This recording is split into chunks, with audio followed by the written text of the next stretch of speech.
Diacaro e cani, due parole per un stesso animale. Per chi sta baruffa? Let's get ready to rumble!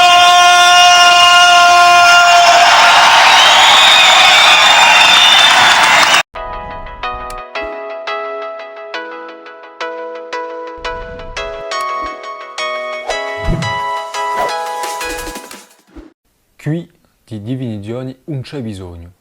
Ognuno ha già inteso sti due parole che hanno una spartera in Corsica bella precisa. Canne si trova in varietà cismontinchi, canne o ganne. Diacaro in varietà pumontinchi, o diagaro o iacaro. Boh, in varietà a poco presso così, cismontinchi, pumontinchi, a poco presso. E a carta si può vedere la nota a BDLC, a banca di data in lingua corsa. Bello sito. Si può rimarcare che quantunque in aiaccio ci sono due parole, diacaro e cani, i importanti. Aiaccio è di varietà pumontinca, a poco preso. Ma per chi si dice cani? È che gli aiacini hanno pigliato la parola cane a un'altra varietà e che dopo l'hanno trasformato. L'hanno messo a modosoio, l'hanno messo all'uso aiacino, l'hanno aiacinizzato, potremmo dire. Ma per chi ci sono due parole sfarenti per un stesso animale. Principiamo con cani, che è più facile da capire. Cani viene dal latino canis, che è lo stesso viene dall'indoeuropeo quo, tanto con Roma, con i pisani o con i genuesi, che in genuese si dice can, C-A-N, si sta la parola cane, cani. Allora, ora, sia esistia un'altra parola nanzu a dominazione latina, romana, genuese, sia l'animale non esistia mica e non c'era bisogno di una parola per insegnarlo. E c'è la parola iacaro.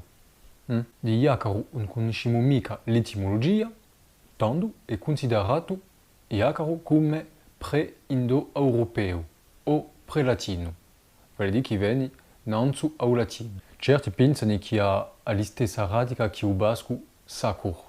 La parola esiste di no in sardo che è lo diagaro è un cane, un iagaro di caccia. Un'altra ipotesi sarebbe che diagaro viene dall'additivo latino iaculus, che insegna qualcosa che si lancia. Ah, la lampera di iagaro. Bello sport, yeah. Tica i cani iagari. Fa correre appresso qualcosa dentro a occhi. Tica i cani a olpi, per esempio. Ma per queste due parole hanno una ripartizione così, vale a dire un ordo e usudo. Azeito, questa non la posso spiegare in modo chiaro. Certe regioni di Corsica sono sia più vicini all'Italia, a Sardegna, a Francia, eccetera, eccetera. Dopo ci sono i popoli, i paesi, i paesani, certi moini ed altri moini di meno, tanto a parola viaggio o un viaggio amica. E c'è un certo rapporto così. Questo episodio mi ha permesso di fare una prima avvicinanza di strati di lingua corsa. E questi strati di lingua corsa, vale a dire pre-indo-europeo, pre-latino, latino, ciò che viene dopo, e questi strati saranno presentati in un episodio futuro. Se avete qualcosa da dire, scrivetelo nei commenti, come l'altra volta.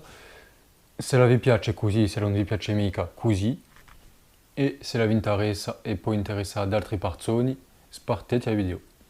A presto!